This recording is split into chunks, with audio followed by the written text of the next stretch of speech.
Hello friends, हमने पहले video में देखा था कि अर्थशास्त्र का अर्थ क्या होता है। अब हम पढ़ेंगे आर्थिक समृद्धि और आर्थिक विकास। निश्चित समयावधि में किसी अर्थव्यवस्था में होने वाली वास्तविक आय की वृद्धि को आर्थिक समृद्धि कहते हैं। ठीक है, यह एक भौतिक अवधारणा है। यदि राष्ट्रीय उत्पाद, सकल घरेलू उत्पाद तथा प्रति व्यक्ति आय में वृद्धि हो रही है तो माना जाता है कि आर्थिक समृद्धि हो रही है, यानी कि देश की आर्थिक व्यवस्था में सुधार हो रहा है। आर्थिक विकास की धारणा आर्थिक समृद्धि की धारणा से अधिक व्यापक है। आर्थिक समृद्धि उत्पादन की वृद्धि से संबंधित है, जबकि आर्थिक विकास उत्पादन की वृद्धि के साथ साथ सामाजिक, सांस्कृतिक, आर्थिक, गुणात्मक एवं परिणात्मक सभी परिवर्तनों से संबंधित है। आर्थिक समृद्धि वास्तुनिष्ठ है, जबकि आर्थिक विकास व्यक्तिनिष्ठ है। आर्थिक विकास के माप में प्रति व्यक्ति के आर्थिक विकास के माप में प्रति व्यक्ति आय के जीवन की गुणवत्ता को सही माप नहीं माना जाता है। इसकी माप में अनेक चारों को सम्मिलित किया जाता है, जैसे आर्थिक, राजनीतिक तथा सामाजिक संस्थाओं के स्वरूप में परिवर्तन, शिक्षा तथा साक्षरता दर, जीवन प्रत्याशा, पोषण का स्तर, स्वास्थ्य सेवाएं, प्रति व्यक्ति टिकाऊ उपयोग वस्तु आदि। आर्थिक समृद्धि केवल परिमाणात्मक परिवर्तन और आर्थिक विकास परिणात्मक तथा गुणात्मक परिवर्तन।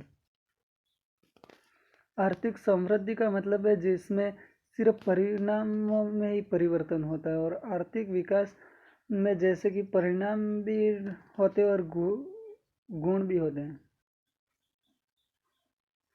आर्थिक विकास की विभिन्न देशों के आर्थिक विकास की तुलनात्मक स्थिति ज्ञात करने के लिए 5 दृष्टिकोण हैं। अलग अलग देशों की आर्थिक तुलनात्मक स्थिति को ज्ञात करने के लिए निम्न दृष्टिकोण है, जैसे आधारभूत आवश्यक प्रत्याग्रह, जीवन की भौतिक गुणवत्ता निर्देशांक, निवल आर्थिक कल्याण, क्रय शक्ति समता विधि, मानव विकास सूचकांक। अब हम इनके बारे में डिटेल में जानते हैं। ठीक है, आधारभूत आवश्यक प्रत्याग्रह। इस दृष्टिकोण का प्रतिपादन 1970 में विश्व बैंक ने किया था। किसका?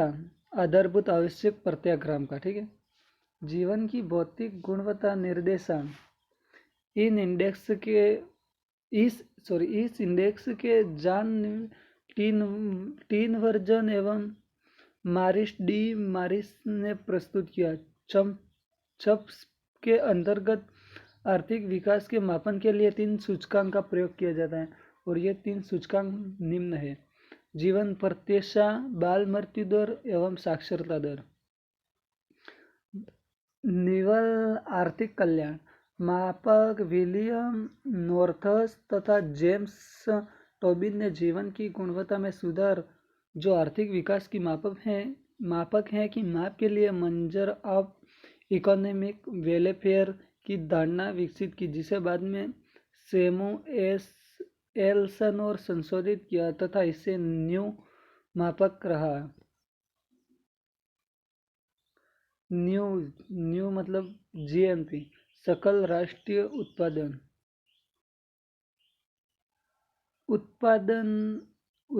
पर प्रत्यक्ष लागत तथा आधुनिक नागरिक की हानियां तथा गृहिणियों की सीमाएं। क्रय शक्ति विविध। इस विधि का प्रतिपादन जी.आर. कैसेल ने किया। इसके अंतर्गत किसी देश की सकल राष्ट्रीय आय के किसी पूर्व निश्चित अंतर्राष्ट्रीय विदेशी विनिमय दर पर व्यक्त न करे, उस देश के भीतर मुद्रा की क्रय शक्ति के आधार पर व्यक्त किया जाता है। वर्तमान के विश्व बैंक इसी विधि का प्रयोग विभिन्न देशों के रहन सहन की तुलना के लिए कर रहा है। मानव विकास सूचकांक इस सूचकांक की अवधारणा यूनाइटेड नेशन से जुड़े प्रोग्राम से जुड़े प्रसिद्ध अर्थशास्त्री महबूब उल हक एवं उनके अन्य सहयोगी एक के सेन तथा सिंगर हंस ने 1990 में किया। मानव विकास सूचकांक 2010 के पहले मानव विकास का आकलन जीवन, प्रकाश, साक्षरता और प्रति व्यक्ति आय पर की जाती थी, जबकि 2010 के बाद यह आकलन दीर्घायु और स्वस्थ जीवन, ज्ञान तक पहुंच और सम्मानजनक जीवन स्तर के आधार पर की जाती है।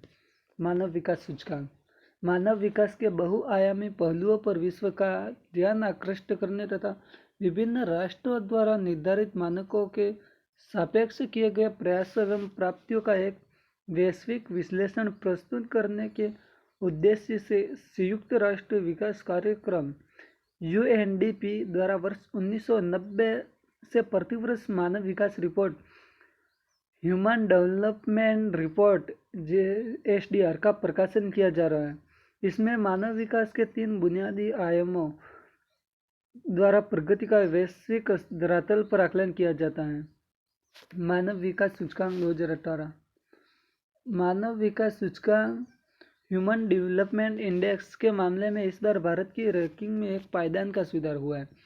यूनाइटेड नेशन डेवलपमेंट प्रोग्राम की तरफ से शुक्रवार को जारी की गई ह्यूमन डेवलपमेंट रैंकिंग में कुल 189 देशों में भारत 130वें स्थान पर है। HDR 2018 में 0.953 HD मूल्य के साथ नॉर्वे इस सूचकांक के प्रथम स्थान पर है। इसके पश्चात स्विट्जरलैंड HDI मूल्य 0.944 दूसरे, ऑस्ट्रेलिया का मूल्य रहा 0.939 तीसरा नंबर पर था आयरलैंड, इसका मूल्य रहा 0.938 चौथे स्थान पर तथा जर्मनी का मूल्य 5वें स्थान पर था। HDR 2018 में सबसे निचले स्थान पर 189वें पर नाइजर है, जिसका HDI मूल्य मात्र 0.354 है। विश्व खुशहाली रिपोर्ट जुलाई 2011 में संयुक्त राष्ट्र महासभा ने एक ऐतिहासिक प्रस्ताव पारित किया, जिसमें सदस्य देशों को अपने नागरिक की प्रसन्नता के स्तर को मापने तथा इसके परिणामों का उपयोग लोक नीतियों के निर्माण में करने हेतु निर्देशित किया गया था। इस प्रस्ताव के अनुपालन में अप्रैल 2012 में भूटान के तत्कालीन प्रधानमंत्री की अध्यक्षता में प्रसन्नता एवं अच्छे रहन सहन विषय पर संयुक्त राष्ट्र उच्च स्तरीय सम्मेलन आहूत किया गया था। इस सम्मेलन में प्राप्त निष्कर्षों के आधार पर संयुक्त राष्ट्र संघ द्वारा वर्ष 2012 में पहली बार विश्व प्रसन्नता रिपोर्ट वर्ल्ड हैप्पीनेस रिपोर्ट जारी की गई।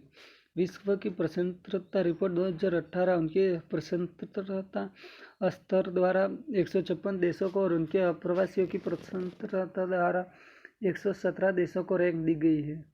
पूर्वी अफ्रीका में ब्रूंडी दुनिया में सबसे अप्रसन्न स्थान है।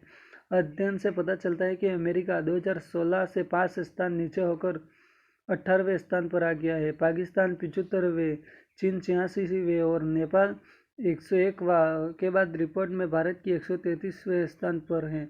शीर्ष पर रहने वाला शीर्ष देश फिनलैंड है। अगर आपने हमारा पहला वीडियो इकोनॉमिक्स का अर्थ नहीं देखा हो तो डिस्क्रिप्शन बॉक्स में लिंक दी गई है, वहीं जाकर देख लें।